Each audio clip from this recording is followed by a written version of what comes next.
আসসালামু আলাইকুম সবাইকে, কেমন আছেন আপনারা? নিশ্চয়ই ভালো। যে যেখান থেকে এই মুহূর্তে আপনাদের জজ ভাইয়ের ভিডিও দেখছেন তাদের সবার প্রতি রইল প্রাণ ঢালা শুভেচ্ছা। তো ভাই, অনেকে আপনারা আমাকে প্রশ্ন করেন যে জজ ভাই, আপনি তো ভাই কষ্ট মষ্ট করে গেছেন ইউএসএতে, বুঝছেন, গেছেন ভালো কথা, খেয়ে দিয়ে ভালো আছেন।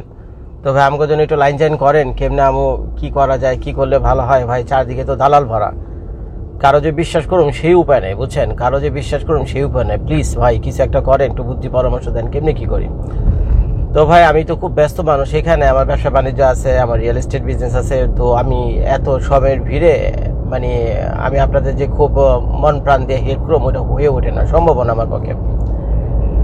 তো মাঝে মধ্যে 2-4টি ইমিগ্রেশন সংক্রান্ত ভিডিও বানাই, তারপর আপনাদের গাইল শুনি, বুঝছেন, তারপর আপনাদের গাইল শুনি। তারপর আপনাদের মধ্যে অনেকেই বলেন দালাল করছে, দালাল, আমি বলে দালাল, এই হয়েছে সেই হয়েছে, আমেরিকার দালাল আমি, এগুলো আজে বাজে কথাবার্তা বলে। তো এর জন্য ভাই সেই মনের দুঃখে যে ভিডিও করা ছেড়ে দিছি। দেখেনি তো নিন হ্যালো ইউএসএ ইউটিউব বা ফেসবুক পেজে কিন্তু আপনারা দেখেন না সচরাচর এই ধরনের ভিডিও, কারণ ওই আপনাদের স্বভাবের কারণে। মানুষের উপকার করতে গেলে আপনারা আরো বদনাম করেন, মানুষের বাস দেন। তো এই দুঃখে আর করি না, নিজের খায় নিজের পয়রে কি দরকার রে ভাই। তো যাই হোক, তারপর আমি একটা ভালো বুদ্ধি আমি আপনাদের দিই, সেটা হলো আমেরিকাতে আসার জন্য প্রায় 185টা রকমের ভিসা আছে। এর ভিতরে আমার হলো একটা, তারপরে ইলিয়াস আইছে, ইলিয়াস হোসেন আইছে না, তো তার জন্য আবার এক ক্যাটাগরির ভিসা। তারপরে এই ছাত্রছাত্রীরা আসে তাদের একজন এক ক্যাটাগরি। তারপরে ওই যে ইসে কেউ চিকিৎসার জন্য আসে, কেউ ব্যবসা বাণিজ্যের জন্য আসে, কেউ ভিজিটের জন্য আসে, তারপরে কেউ বাপ মার জন্য আবেদন করে, কেউ স্বামী স্ত্রীর জন্য আবেদন করে, পোলাপানের জন্য আবেদন করে। তারপরে আছে হলো বিভিন্ন সাংবাদিকরা আছে, তারপরে এক্সট্রা অর্ডিনারি ক্যাটাগরির ভিসা আছে, যারা কিনা মহান জ্ঞানী গুণীজন, বুঝছেন। তো তাদের স্পেশাল লেভেলের ভিসা আছে, যেমন আমাদের ডক্টর মোহাম্মদ ইউনূস, তারও একটা স্পেশাল লেভেলের ইউএস ভিসা আছে, মানে সিটিজনও মনে হয় উনি, মানে সিটিজনও ওনার ওই এক্সট্রা অর্ডিনারি ওই মানে মানে বিশাল কিছু একটা আছে ওনার মাথার মধ্যে, বুঝছেন। এক্সট্রা অর্ডিনারি তো বুঝছেন, বিশেষ কোনো ব্যক্তি কোন এক ফিল্ডে এমন দক্ষ, মানে যার ধারে কাছে কেউ নেই, বড় বিজ্ঞানী, এরকম কিছু একটা। তো এই লেভেলের তারা। তো আমার ছিল ভাই আরেক রকমের ইমিগ্রেন্ট ভিসা। তো যাই হোক, এখন আপনারা যারা আবেদন করতেছেন, আপনাদের অনেকে হয়তো ইমিগ্রেন্ট ভিসার জন্য কোয়ালিফাইড, অনেকে হয়তো নন ইমিগ্রেন্ট ভিসার জন্য কোয়ালিফাইড। এটা নির্ভর করে বলো আপনারা কোন কোন ক্লাসে আছেন, কেমনি কি অবস্থা, ইত্যাদি ইত্যাদি। তো এখন আমেরিকাতে আসার সবচেয়ে সহজ উপায় হলো, বিশেষ করে বাংলাদেশিদের জন্য, এই যে 185 রকমের যে ভিসা আছে, এই যে 185 রকমের ভিসা আছে, তার চেয়ে সবচেয়ে সহজ পদ্ধতি হলো B1 B2 যে ভিসাটা আছে না, B1টা হলো ভিজিটর ভিসা আর B2টা হলো বিজনেস ভিসা। এই দুইটা ভিসা হলো অত্যন্ত জনপ্রিয় আমেরিকাতে। সারা দুনিয়া থেকে প্রতি বছর প্রায় কত 10 মিলিয়নের কত হয়, 1 কোটি লোক হয়। সারা দুনিয়া থেকে প্রায় 10 মিলিয়ন লোকের ভিসা অ্যাপ্রুভ করে এই আমেরিকান এমবেসি। সারা দুনিয়ার যে 205-7টা দেশ আছে সেখান থেকে এই প্রায় 10 মিলিয়ন ভিসা অ্যাপ্রুভ করে প্রতি বছর। তো এর ভিতরে 1 মিলিয়ন হলো আপনার, 1 মিলিয়ন মানে কি প্রায় 10 লাখ হলো আপনাদের ইমিগ্রেন্ট ভিসা, আর বাকি 9 মিলিয়ন মানে 90 লক্ষই হলো কি নন ইমিগ্রেন্ট ভিসা। ওই B1 B2 সহ আবিজাবি যা কিছু আছে, টেম্পোরারি রেসিডেন্স ভিসা বা টেম্পোরারি ভিসা বা যাই বলেন না কেন, ভিজিটর ভিসা, ট্যুরিস্ট ভিসা, এগুলোই সংক্রান্ত যা কিছু আছে, কিন্তু ইমিগ্রেন্ট না।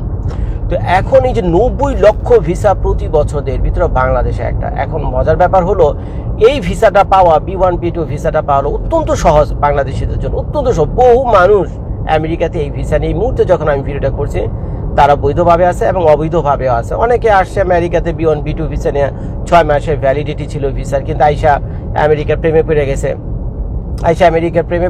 আমেরিকার মাটির মায়ায় পড়ে গেছে, আর দেশে ফিরে যায়নি। তো ভাই আমার দোষ না, আমেরিকার সরকারের দোষ না, ওই বেচারার দোষ না, দোষ হইলো নিয়তি, কারণ তারা এসে ভালো লেগে গেছে, যেটা যায়নি সে অবৈধ হয়ে গেছে। তারপরে অবৈধ থেকে আবার বহুত লাইন চেঞ্জ করে আবার অনেকে বৈধ হয়ে যায়, সেটা আবার আরেক কিচ্ছা খানি, সেই প্রসঙ্গে আমি যাচ্ছি না। তো এখন এই যে B1 B2 ভিসা এত সহজ আমি কেন বললাম, চিন্তা করে দেখেন, প্রতি বছর 90 লক্ষ ভিসা দেয়, তো এর ভিতরে তো বাংলাদেশে একটা। এখন মজার ব্যাপার হলো যে আমেরিকান যে ডিপার্টমেন্ট অফ স্টেট আছে, ডিপার্টমেন্ট অফ স্টেটের ওয়েবসাইটে ঘাইটা যা দেখলাম, ওখানে দেখা যায় যে প্রায় 76% ভিসা তারা অ্যাপ্রুভ করে। 100 জন অ্যাপ্লিকেন্টের ভিতরে 76% অ্যাপ্রুভড হয়, অর্থাৎ অ্যাপ্লিকেন্ট যদি হয় 100 জন, তাহলে ভিসা পায় হলো কত, 76 জন। চারটিখানি কথা না, 76 জন ভিসা পায়। তার মানে প্রতি 4 জনের মধ্যে 1 জন বাদ যায়, 3 জন ভিসা পায়। এই হলো আমেরিকান এমবেসি। তো ভাই এটা তো একটা বিরাট সুযোগ। এখন অনেকে আমেরিকান এমবেসির কথা শুনলে আপনাদের লুঙ্গি খুইলা জায়গা, জাঙ্গা ভিজা জায়গা, বুঝছেন, ভয়ে আরে কি অবস্থা, ওদিকে যাবো ভিসা দিব কিনা, আমার চাল চুলা ঠিক ঠিকানা নেই, পয়সা নেই, এই নেই, ইত্যাদি ইত্যাদি। বিষয়টা কিন্তু সেটা না। আমেরিকা একটা মানে খুব লিবারেল কান্ট্রি, এবং এই যে ভিসা প্রসেসিং সিস্টেম, তারপরে ভিসা ক্যাটাগরি যা কিছু ডিজাইন করা হয়েছে খুব লিবারেল ওয়েতে, মানে উদার মনোভাব একটা দেশ, যে ওয়েলকাম জানায় আমেরিকা সব শ্রেণী, সব জাত, সব ধর্মপত্র, গোত্র, বর্ণ যা কিছু আছে সবাইকে কম বেশি ওয়েলকাম জানায় আমেরিকাতে আসার জন্য, বুঝতে পারছেন? তো এখন আপনারা খেয়াল করে দেখেন, এখন এই B1 B2 ভিসাটা পাওয়া এত সহজ, কিন্তু তারপরেও বাংলাদেশের জন্য এটা একেবারে সাপের মাথায় যে মণি থাকে না, ওই সাপের মাথায় মণি অর্জন করা যতটা কঠিন, বুঝছেন? তো আপনাদের অনেকের কাছে মনে হয় এই ভিজিটর ভিসা পাওয়াটা আমেরিকান এমবিসিতে ইন্টারভিউ দেওয়াটা এতটা কঠিন। তো এই ক্ষেত্রে আপনাদের একটা জিনিস বুঝতে হবে ভাই, সেটা হলো যে এই যে B1 B2 ভিসাটা আছে, এর যে রিজেকশনের কথা আমি বললাম যে 100 জনের ভিতরে 76 জন ভিসা পায়, বাকি 24 জন ভিসা পায় না। তো এই রিজেকশনের অনেকগুলো কারণ আছে, এর ভিতরে প্রধান 10টা কারণ আছে। এখন প্রধান 10টা কারণ যদি একটা একটা করে আমি এক্সপ্লেন করি, এই ভিডিও যাবে লম্বা হয়ে, অন্য কোনো ভিডিওতে বলুন, আজকে 2-3টা পয়েন্ট নিয়ে আমি কথা বলি। প্রথম হলো এই যে DS-160, ডিতে কি হয় জানেন তো? ডিপার্টমেন্ট, এসতে হয় হলো স্টেট, আর 160 হলো একটা ফর্মের নাম। তো ডিপার্টমেন্ট অফ স্টেটের সংক্ষিপ্ত রূপ হলো DS-160। তো এই যে DS-160 যে ফর্মটা আছে, এই ফর্মটা ফিল আপ করতে গিয়ে ম্যাক্সিমাম মানুষই গিয়ে ভুলভ্রান্ত তথ্য দিয়ে রাখে, ভুল করে ফেলে বিভিন্ন জায়গাতে। আর ওইখানে যে ইনফরমেশনটা দিয়েছেন, একবার যখন সাবমিট করে দিবেন, ওইটার ফিরে আনার কোনো সুযোগ নাই, কারেকশন করার কোনো সুযোগ নাই। তো ম্যাক্সিমাম বাংলাদেশের ক্ষেত্রে যেটা হয়, এই DS-160 ফর্মটা ভুলে ভরা থাকে এবং ওইভাবে তারা সাবমিট করে, এবং এক পর্যায়ে গিয়ে তারা কি হয়, ডিনাইড বা রিফিউজড হয়। এই হলো একটা কারণ।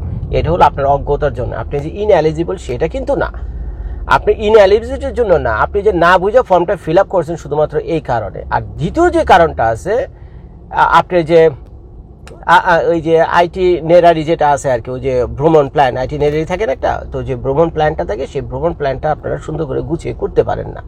তো যার ফলে যখন আপনাদের জিজ্ঞেস করে why would you like to go to USA, কেন আপনি ইউএসএ যেতে চান, এই প্রথম প্রশ্নেই আপনারা একেবারে কাইতে যান গা, বলছেন আর বাংলা ইংলিশ মিলিয়ে টিলে বুঝে টুঝে বলতে পারেন না, একেবারে প্যান্টের ভিতরে মুইতা দেন, বুঝছেন? তো এমনি তো আর হইব না রে ভাই, এমনি তো আর হইব না।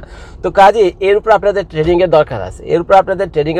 দরকার আছে, প্রয়োজন হলে ক্লাস করে, যে ভিসা ইন্টারভিউ যে প্রশ্নগুলো করে, সেই প্রশ্নগুলো যাতে সুন্দরভাবে কোনো রকম নার্ভাস হওয়া ছাড়া, নার্ভাস হয় একমাত্র কোন ব্যক্তি জানেন? যার ভিতরে দুর্বলতা দেখে শয়তানি আছে, যে নাকি 2 নম্বর কাগজপত্র নিয়ে অসৎ নিয়তে আমেরিকান এমবিসি থেকে হাজির হয়েছেন, নার্ভাস হবে, সে প্যান্টে মুখ বেরোলে সে, আপনি তার করবেন না, আপনি করবেন, আপনি তো সৎ, আপনি তো অনেস্ট ভাই, এটা আত্মবিশ্বাস রাখবেন।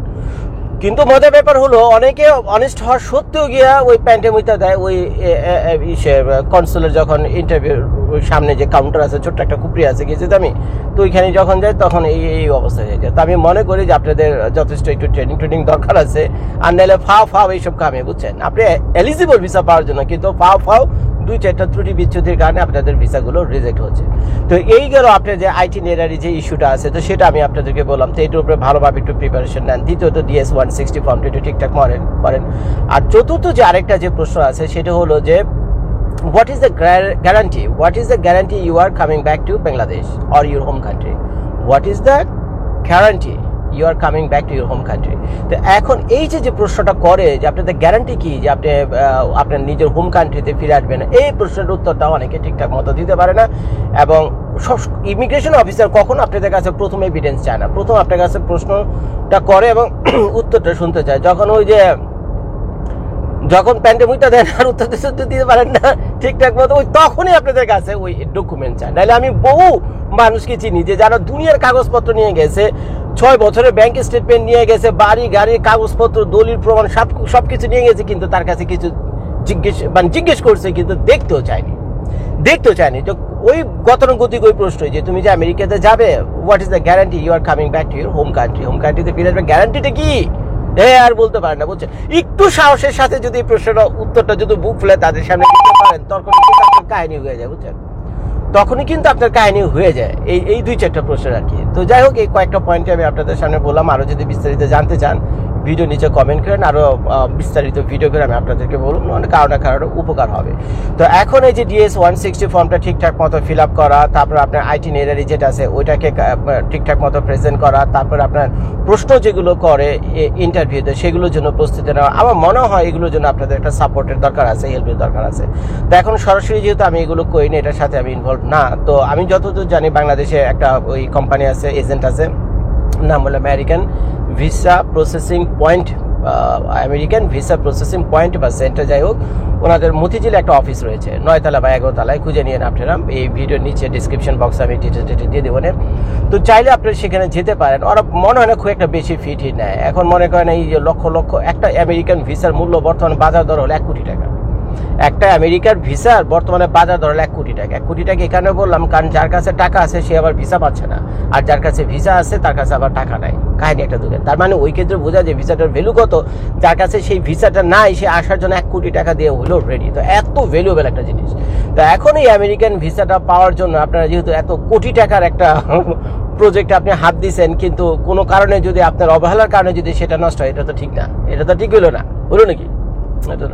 তো এর জন্য আপনার যথেষ্ট প্রিপারেশন নিয়ে যদি আপনারা যান, এবং এর জন্য এই কোটি টাকার ভিসা পেতে যদি আপনার মানে ভিসা তো আর ওই দেওয়া হয় না, টাকা দিয়ে তো ভ্যালু করা যায় না। আমি জাস্ট উদাহরণ থেকে আমি আপনাদেরকে বললাম। আমি তো 1 কোটি বলছি, অনেক মানুষ আছে বাংলাদেশে 10 কোটি টাকা নিয়ে বসে রয়েছে যে আপনি তাকে একটা ভিসা দেবেন, সে আপনাকে 10 কোটি টাকা দেবে। অনেক মানুষ আছে বাংলাদেশে যাদের কাছে টাকা আছে কিন্তু আমেরিকান এমবেসিতে ডিসকোয়ালিফাইড। তাহলে বুঝেন, এটা ভ্যালুটা বোঝার চেষ্টা করেন। কিন্তু আপনি তো ভাই এলিজিবল, আপনি লো ফ্রেশ, মনে করেন দুনিয়া 2-4টা দেশে গেছেন বা কোনো দেশে যাননি, it doesn't matter. American embassy কখন এগুলো মানে লুক আউটও করে না। কোন দেশে গেছেন, কোন দেশে যাননি, কি হয়েছে না হয়েছে। বহু মানুষ আমার জানাশোনা আছে যারা এখানে ফ্রেশ পাসপোর্টের ভিসা পেয়েছে। আবার অনেক মানুষ আছে ওই যে পাশের দেশে ওই যে ওই কি বলে ওই শ্রীলঙ্কা গেছে, তারপরে মালদ্বীপ গেছে, ইন্ডিয়া তো আছে, নেপাল, ভুটান আছে, তারপরে Malaysia, Singapore, Thailand, Vietnam, Cambodia, এইসব জায়গায় ঘোরাটোরা আছে। এরকম আছে ইচ্ছা, যা এক একজনের ক্যাটাগরি হলো এক এক রকম, আর এক একজনের। আর সবচেয়ে বড় কথা হলো ভাই ভাগ্য, বুঝছেন? সবচেয়ে বড় কথা হলো যে ভাগ্য। যে ভাগ্যে থাকলে ভাই আপনি 100টা দেশ ভ্রমণ করলে কি ভিসা রিজেক্ট হবে? আর ভাগ্যে যদি থাকে তাহলে আপনি কোনো দেশে যাননি, বুঝছেন, একেবারে ফ্রেশ পাসপোর্ট, কিন্তু তারপর আপনার ভিসা হয়ে গেছে। এটাই সত্যি কথা, যেটা আমি আপনাদের বললাম। তো এখন এই যে বিভিন্ন প্রিপারেশনের কথাটা আমি বললাম, এখন বাংলাদেশের কোনো এজেন্ট যদি আপনাদেরকে এইভাবে সাহায্য করে যে এই ইটির ব্যাপারে, প্রিপারেশনের ব্যাপারে, তাহলে তো দোষের কিছু না। তো তারা যদি 10, 20, 30 হাজার টাকা কত টাকা নেয় তা তো আমি জানি না, আপনারা তাদের সাথে কন্ট্যাক্ট করে নিতে পারেন। তো আমি মনে করি তাদেরকে কিছু পয়সা দেওয়া হলেও এই যে DS-160 ফর্মটা আপনি ফিল আপ করতেছেন, সেটার ভুল ভ্রান্তি প্রায় 0। এটার ভুল প্রান্তি প্রায় 0 লেভেলে চলে যাবে, প্রায় হবেই না। কারণ তারা সারাদিন বসে এই ফর্মগুলি ফিল আপ করে DS-160। তারপরে আসেন হলো আইটিনারি তৈরি করা। এখন আপনার জন্য আপনার এই যে লাইফ স্টাইল অনুযায়ী আপনার আইটিনারিটি কেমন হবে অনেক সময় তো আপনি বুঝতে পারতেছেন না, কিন্তু ভাই এই এজেন্ট তো দক্ষ, ওরা প্রতিদিনই এইসব বিভিন্ন শ্রেণীর বিভিন্ন ক্লাসে মানুষদের নিয়ে কাজ করতেছে। তো কাজেই তারা খুব চমৎকার একটা আইটিনারি তৈরি করে দিতে পারে আপনার জন্য, এবং আপনি ভিসা ইন্টারভিউ ফেস করতে পারেন। এবং সাহসিকতার সাথে ভিসা অফিসার যে আছে, কনসুলার অফিসার, তো তাকে আপনারা পরাজিত করে আমেরিকা ভিসা হাসিল করে সেই বিজয়ীর বেশি আমেরিকান এমবেসি থেকে আপনার বের হতে পারবেন। আর তৃতীয় যেটা হলো যে ইন্টারভিউতে যে ধরনের প্রশ্ন করা হয় সেগুলোর উপর আগে ভাগে একটু প্রস্তুতি নেওয়া, নাহলে গিয়া যদি ওখানে প্যান্টে মুতা টেতা দেন তাহলে তো বিরাট ঝামেলা। অথচ ভাই আপনি কিন্তু একজন ভালো মানুষ, আপনি কিন্তু you are quite eligible to get US visa, but some reason you are nervous. কিন্তু নার্ভাস হয়ে গেলো তো কাহিনী হয়ে গেছে। যখনই নার্ভাস হয়েছেন তখন আপনার কাছে কাগজ চাল শুরু করছে, এইটা দাও ওইটা দাও। আর একবার যখন চাল শুরু হবে তখন আর শেষ হবে না, বুঝছেন? তখন মনে করবেন যে তার সন্দেহ তৈরি হয়েছে, এর জন্য সে কোনোভাবে আপনাকে রিজেক্ট করার চেষ্টা করতেছে, এর জন্য এই কাগজ সেই কাগজ চেয়েছে। এইটাই হলো ভাই মূল কারণ, এটার পিছনে কাহিনী হলো এইটা। তো কাজেই কোটি টাকার ভিসা ইন্টারভিউতে আপনারা যাচ্ছেন, তো কাজেই 20-30 হাজার টাকা যাই লাগুক না কেন, আমি জানি না, তাদের সাথে কথা বলে দেখতে পারেন। যদি তাদেরকে দেনও ভাই, আমার মনে হয় না খুব একটা খারাপ হবে। আর ভালো মন্দ আপনারা যাচাই করে নেবেন। আল্লাহ চোখ দিছে, কান দিছে, নাক দিছে, ঘাড়ে একটা মাথা দিছে, এটা তো শোপিস না। আর দুনিয়ার মানুষ তার সব খারাপ হয়ে যায়নি, এর ভিতরে বহু ভালো মানুষ আছে। দুনিয়ার সব যে ভিসা প্রসেস করেন, দুনিয়ার যেমন বাটপার, চোর, এদের যেমন অভাব নেই, এর ভিতরে 2-4 জন ভালো মানুষও আছে। তো যান আপনারা ওই যে ভিডিওর নিচে লিঙ্কে কমেন্ট দিয়ে দিব না, আমেরিকান ভিসা প্রসেসিং এজেন্ট, তো তাদের কাছে যান। তো তাদের কাছে গেলে ফোন করে দেখেন কেমনি কি বলে, বাকিটা ওরাই যা করার করবে, বুঝছেন?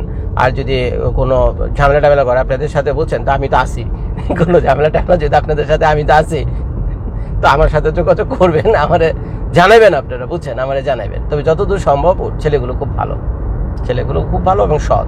আর ভিসা দেয়া বা নেয়ার মালিক হলো কি বলুন এমবিসি নাকি আল্লাহ বলুন, আল্লাহর কথাই বলি আর কি, বুঝছেন। এই আমেরিকান ভিসা দেয়া বা নেওয়ার মালিক হলো আল্লাহ। তো কাজেই যদি কোনো কারণে না হয় তাহলে বলতে পারেন যে আল্লাহ মানে আপনার কপালে ছিল না, আর যদি হয়ে যায় তো আপনি রাজকপাল, তাই না। আর বাকিটা আমরা হলো উসিলা মাত্র। যেমন আমার এই ভিডিওটা আপনার জন্য একটা উসিলা, একটু উৎসাহ দিল আপনাকে আমেরিকান এমবিসিতে যাওয়ার জন্য, বুঝছেন। আর এই যে পোলাপানগুলো আপনাদেরকে হেল্প করবে এই paper processing DS-160 fill up থেকে নিয়ে শুরু করে আইটিনারি রেডি করা, তারপরে এই যে কোশ্চিনের যেগুলো রয়েছে সেটা ইন্টারভিউর জন্য আপনাদেরকে প্রিপেয়ার করা, তো এই যে জিনিসগুলো, বুঝছেন। কিছু খরচপাতি তো আছে ওদের, টুকটাক কিছু পয়সা দিয়ে যদি করেন তো ভালো, বাকিটা আপনার ইচ্ছা। তো যাই হোক ভাই, ভিডিওটা দেখার জন্য অনেক অনেক ধন্যবাদ। যদি আরও কোনো কিছু জানার থাকে তো কমেন্ট করে আমাকে জানেন। আসসালামু আলাইকুম।